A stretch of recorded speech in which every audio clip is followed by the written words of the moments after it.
और चलिए सीधे आपको लिए चलते हैं गुरुग्राम, जहां पीएम मोदी जनता को संबोधित कर रहे हैं।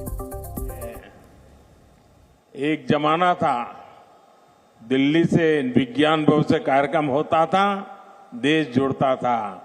वक्त बदल चुका है, गुरुग्राम में कार्यक्रम होता है, देश जुड़ जाता है। ये सामर्थ्य हरियाणा दिखा रहा है।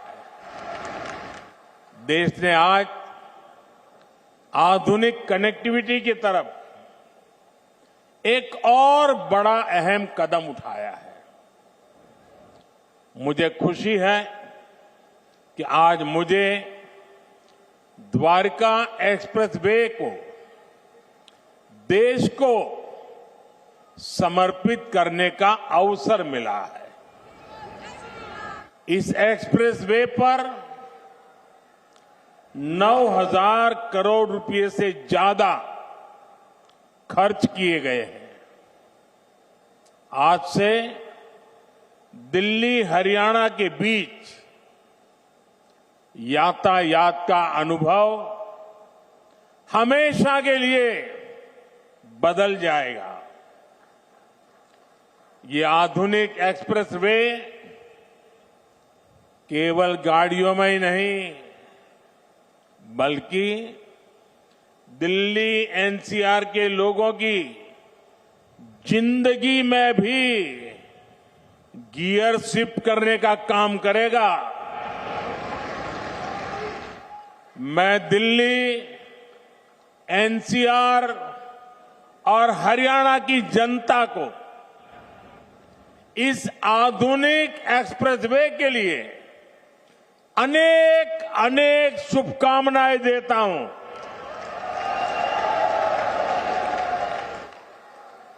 साथियों, पहले की सरकारें छोटी सी कोई योजना बनाकर छोटा सा कार्यक्रम करके उसकी डुगडुगी 5 साल तक पीटते रहते थे।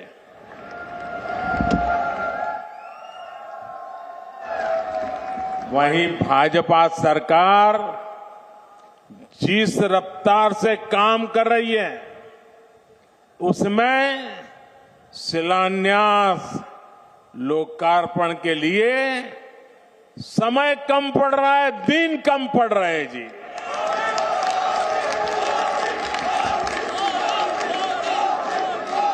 साल 2024 में ही,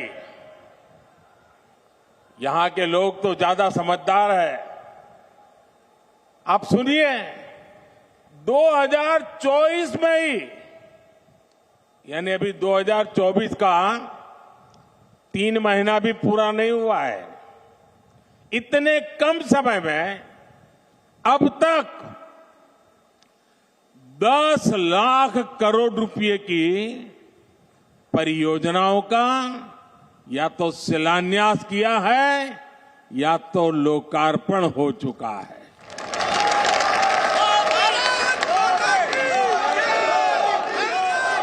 और मैं जो कह रहा हूं ना, ये तो मैं सिर्फ उन प्रोजेक्ट की चर्चा कर रहा हूं जिनमें मैं खुद शामिल हुआ हूं। उसके सिवाय मेरे मंत्रियों ने, हमारे मुख्यमंत्रियों ने जो किया वो अलग। और आप देखिए, 5-5 साल में कभी आपने सुना नहीं होगा, देखा नहीं होगा।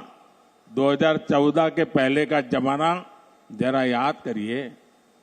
आज भी यहां एक दिन में देश भर के लिए 1 लाख करोड़ रुपए से ज्यादा की 100 से अधिक परियोजनाओं का या तो लोकार्पण हुआ है या शिलान्यास हुआ है। इनमें दक्षिण में कर्नाटका, केरला, आंध्र प्रदेश के विकास कार्य है, उत्तर में हरियाणा और यूपी के विकास कार्य है, पूरब में बिहार और बंगाल के प्रोजेक्ट्स हैं, और पश्चिम में महाराष्ट्र, पंजाब और राजस्थान के लिए हजारों करोड़ रुपयों के विकास परियोजनाएं हैं। आज जो लोकार्पण हुआ है उसमें राजस्थान में अमृतसर भटिंडा जामनगर कॉरिडोर की लंबाई 540 किलोमीटर तक बढ़ाई जाएगी। बेंगलुरु रिंग रोड के विकास के वहां ट्रैफिक की मुश्किलें काफी मात्रा में कम होगी। मैं पूरब से पश्चिम, उत्तर से दक्षिण सभी राज्यों के करोड़ों करोड़ों नागरिकों को इतनी सारी विकास की योजनाओं के लिए अनेक अनेक बधाई देता हूं। साथियों, समस्या और संभावना में केवल सोच का फर्क होता है और समस्याओं को संभावनाओं में बदल देना ये मोदी की गारंटी है।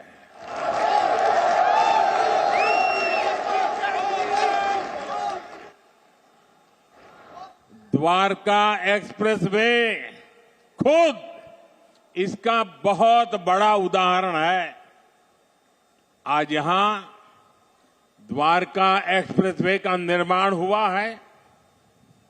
एक समय शाम ढलने के बाद लोग इधर आने से बचते थे। टैक्सी ड्राइवर भी मना कर देते थे कि इधर नहीं आना है। इस पूरे इलाके को असुरक्षित समझा जाता था, लेकिन आज कई बड़ी कंपनियां यहां आकर अपने प्रोजेक्ट्स लगा रहे हैं। ये इलाका एनसीआर के सबसे तेजी से विकसित हो रहे इलाकों में शामिल हो रहा है।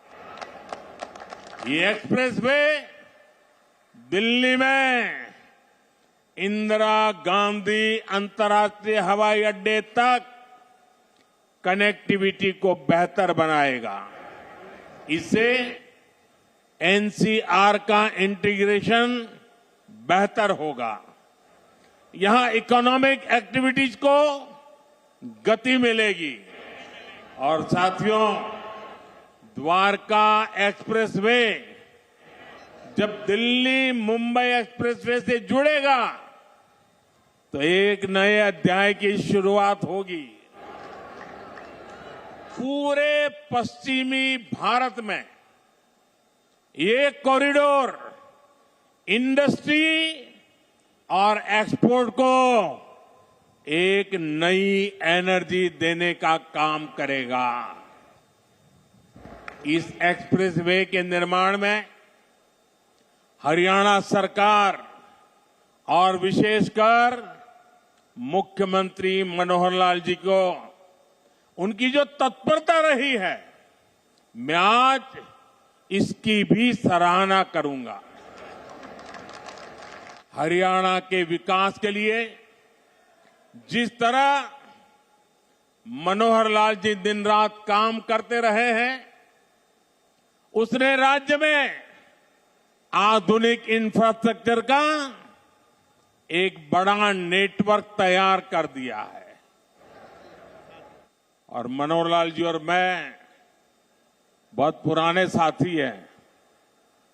दरी पर सोने का जमाना था, तब भी साथ काम करते थे।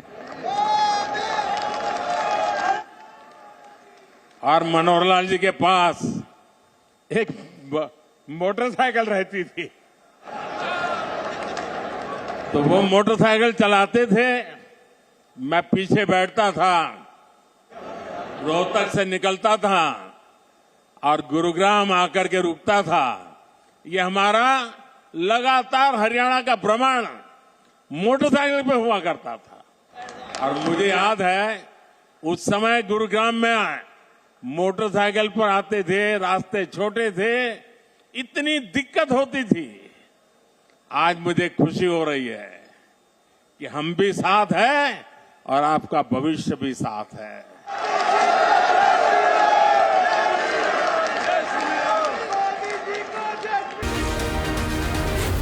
Zee News.